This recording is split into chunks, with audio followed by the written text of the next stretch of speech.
본문은 스가랴 13장 1절에서 9절입니다.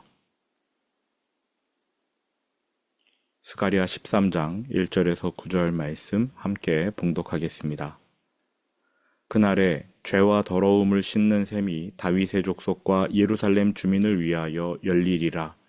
만군의 여호와가 말하노라.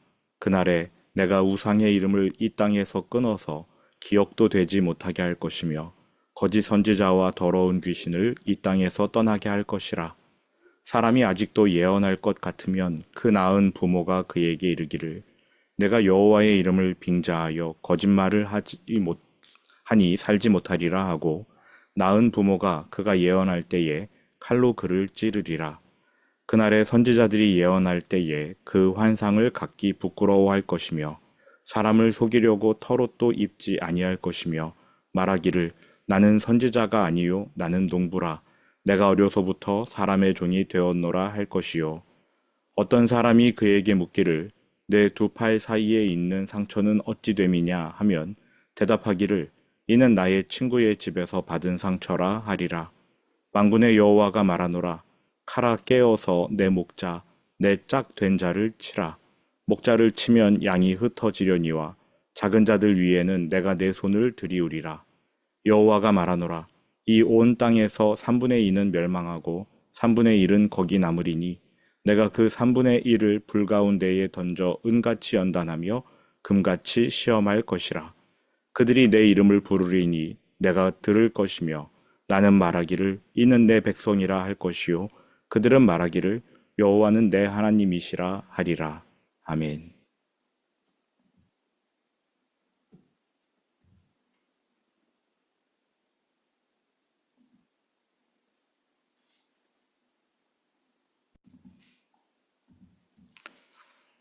스가랴 13장입니다. 1절을 보시지요. 그날에 1차적으로는 예수님이 십자가에서 보혈을 흘려 죄를 씻으시는 초림의 때를 말하지만 궁극적으로는 하나님의 모든 백성, 하나님을 믿는 예수 그리스도의 성도들이 부활하여 죄로부터 완전히 결별하는 재림의 때를 가리킵니다. 그날에 죄와 더러움을 씻는 셈이 열린다고 합니다. 죄는 예수님의 십자가로 해결을 받지만 더러움은 날마다 우리 안에 계신 성령님을 의지할 때 씻겨 나가지요. 그러므로 죄와 더러움을 씻는 셈은 예수님의 십자가와 부활 그리고 성령 강림으로 이어지는 일련의 구원 역사를 말해주고 있습니다. 공생의 기간 중 예수님이 초막절 마지막 날 이렇게 말씀하셨습니다. 나를 믿는 자는 성경의 이름과 같이 그 배에서 생수의 강이 흘러나오리라. 일상의 더러움을 씻으시고 하나님의 길을 걸어가도록 매일같이 성도를 인도하시는 성령의 역사입니다. 성령의 역사를 우물이 아니라 샘에 비유하신 것은 매순간 새롭게 끊임없이 솟아나야 하기 때문입니다. 다윗의 족속과 예루살렘 주민을 위하여 열리리라. 다윗의 족속, 예루살렘 주민. 하나님의 백성 전체를 아우르는 표현입니다. 이렇게 하나님의 백성은 예수님의 초림과 재림 사역을 통해 죄와 더러움으로부터 완벽하게 해결을 받게 됩니다. 그러한 은혜가 하나님의 백성에게 임합니다. 2절 만군의 여호와가 말하노라.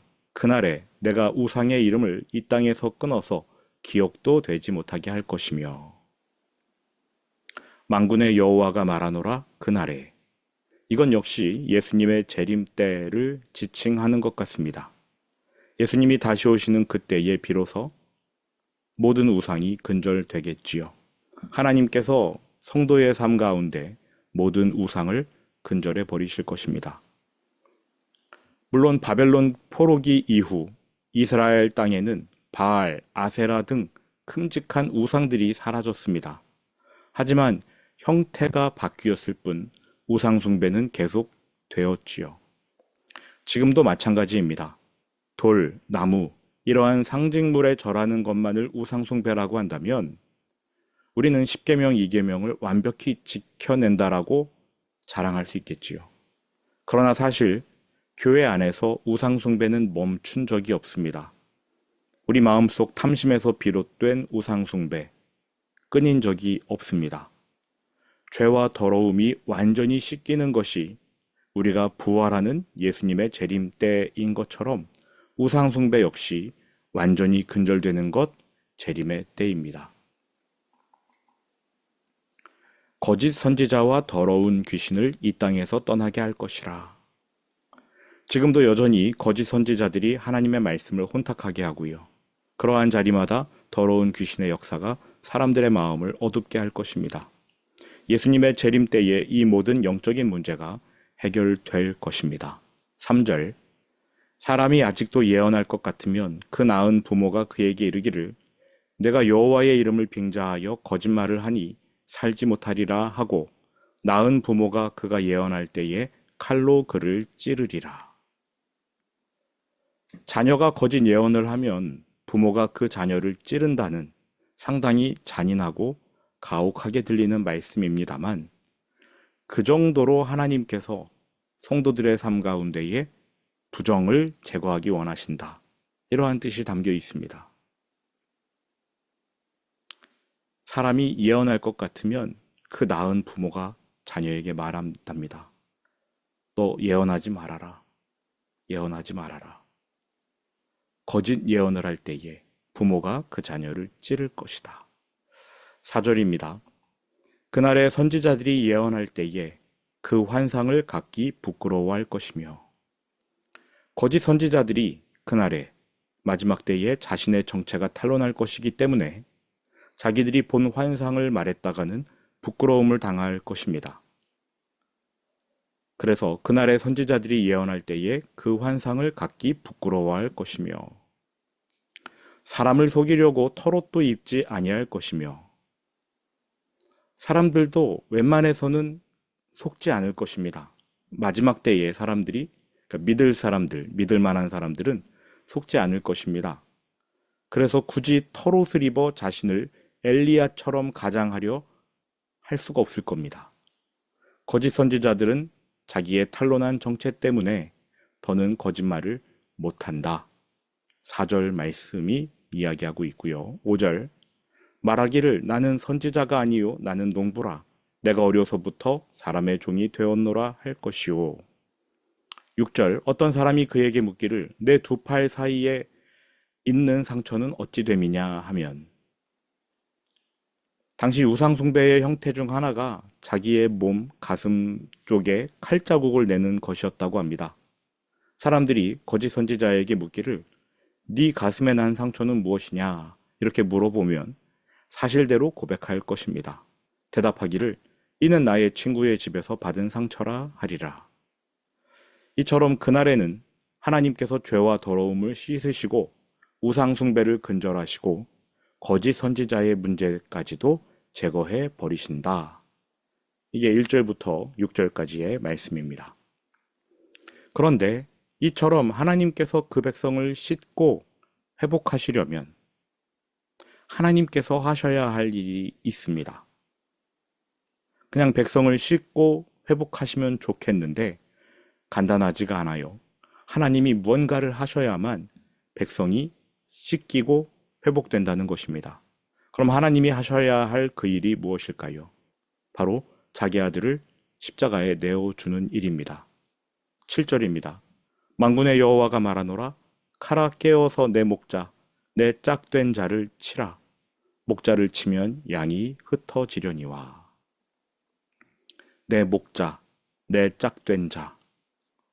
하나님과 때려야 뗄 수 없는 친밀한 자 누구겠어요? 곧 성부 하나님의 유일한 아들 선한 목자이신 예수 그리스도입니다. 하나님께서 자기 백성을 깨끗이 씻고 우상 숭배와 거짓 선지자로부터 그들을 회복시키기 위해 자기의 전부인 성자 예수님을 십자가에 내어 주십니다. 가라, 일어나라, 깨어라, 내 목자, 내 짝된 자를 치라. 그래서 목자가 죽임을 당하면 양들은, 제자들은 도망칠 것입니다. 목자를 치면 양이 흩어지려니와. 예수님이 체포되시는 순간 이 구절이 그대로 이루어졌지요. 예수님도 겟세마네 동산에서 자신의 죽음을 이 구절로 설명하셨습니다. 스가랴의 이 예언이 겟세마네 동산에서 이루어진 것입니다. 마태복음 26장 31절. 그때에 예수께서 제자들에게 이르시되 오늘 밤에 너희가 다 나를 버리리라 기록된 바 내가 목자를 치리니 양의 떼가 흩어지리라 하였느니라. 이 구절이 시사하는 바는 예수님을 십자가에 못 박은 주체가 누구인가? 로마 군인인가? 유대인들인가? 아닙니다. 하나님 자신이라는 겁니다. 하나님 아버지께서 자기 아들 예수 그리스도를 십자가에 못 박았습니다. 이유는 딱 하나. 우리를 모든 죄와 허물로부터 깨끗이 씻기 위해 우리가 잘못된 길로 가면서 우상 숭배하는 거 회복시키시려고 거짓 선지자들의 문제, 우리의 귀가 가려워서 자꾸만 거짓말 들으려고 하는 이 죄악을 해결하시기 위해 하나님은 그 아들을 십자가에 내어 주기로 일찌감치 계획하셨습니다. 내 내 마음에 합한 그 목자를 칼로 치리라. 7절 후반부입니다. 작은 자들 위에는 내가 내 손을 들이우리라. 비록 양들은 목자를 떠나 도망치겠지만 작은 자, 연약한 자, 목자는 그 작은 자들, 연약한 자들을 끝까지 지켜주십니다. 제자들이, 추종자들이 예수님을 떠나 도망쳤지만 예수님은 끝까지 자기 제자, 자신을 따르는 자들을 보호하시는 거지요. 8절입니다. 여호와가 말하노라. 하나님께서 마지막 때의 심판을 말씀하십니다. 이 온 땅에서 3분의 2는 멸망하고 3분의 1은 거기 남으리니. 심판의 대상이 3분의 2라고 합니다. 대다수가 심판을 받게 되겠지요. 그리고 3분의 1만 남는다. 그러니까 다수는 심판을 받고 소수는 망한다. 이거를 그냥 수치상으로 3분의 2, 3분의 1 이렇게 표현한 건데요. 근데 망하지 않고 구원받은 이 3분의 1 역시 마냥 편하지만은 않습니다. 왜냐하면 이들을 정결하게 씻기 위해 하나님께서 심판을 도구로 사용하시기 때문입니다. 구원받지 못할 대다수는 심판을 받아 괴로움을 겪겠고요. 구원받게 될 소수 3분의 1은 심판을 똑같이 당하지만 망하는 것이 아니라 오히려 그 심판을 통해 정결하게 단련된다라는 것입니다. 9절입니다. 내가 그 3분의 1을 불 가운데에 던져 은같이 연단하며 금같이 시험할 것이라. 3분의 2는 심판을 받아 망할 것입니다. 반면에 구원받을 3분의 1도 심판을 당하지만 망하지는 않고 그 심판을 통해 오히려 정결하게 단련된다는 것입니다. 단련된 결과 오직 하나님만을 의지하는 그러한 사람으로 거듭나게 되는 것입니다. 그들이 내 이름을 부르리니 내가 들을 것이며. 연단의 결과 하나님만 바라보게 되는 것입니다. 그래서 언약이 회복되어 나는 말하기를 이는 내 백성이라 할 것이요 그들은 말하기를 여호와는 내 하나님이시라 하리라. 재밌고도 무서운 말씀입니다. 우리가 연단을 받아야만 그제야 하나님을 내 하나님이라고 부를 수 있다라는 것입니다. 연단을 받아야만 우리가 하나님을 온전히 바라보게 되므로 하나님도 너희가 내 백성이다 라고 말씀하실 수 있다라는 거지요. 이렇게 마지막 때에 예수님의 재림으로 이루어진 일들에 대하여 스가랴가 한 예언을 살펴봤습니다. 앞으로 하나님이 하실 일은 죄와 더러움을 완벽하게 씻어내고 우리 안에 즐비하던 우상을 다 제거하고 또 우리가 귀가 가려워서 듣기 좋아하는 말들, 거짓 예언들, 그렇게 들으려는 마음들을 패해버리십니다. 이를 위해 하나님께서 과거에 하신 일은 그 아들 예수 그리스도를 십자가에 내어주신 것이었습니다. 성도들은 예수님의 죽음 덕분에 구원을 얻습니다. 그러나 이 은혜를 제대로 깨닫지 못한 채 예수님을 버리고 도망칩니다. 그래도 하나님은 꿋꿋이 구원의 역사를 이루십니다. 때로는 심판을 내려서 그 백성을 정화시키십니다. 정신 차리게 하나님께로 다시 돌아오게끔 심판을 사용하십니다. 그리고 나서 정결하게 된 하나님의 백성은 외칩니다. 하나님, 당신이 나의 하나님이십니다. 그리고 하나님께서는 우리를 향해 확신 있게 말씀하시지요. 너희는 내 백성이다. 이것이 하나님의 은혜, 하나님의 언약입니다. 너희는 내 백성, 나는 너희의 하나님이 되리라. 들은 말씀 마음에 품고 주기도문으로 오늘 예배를 마치겠습니다.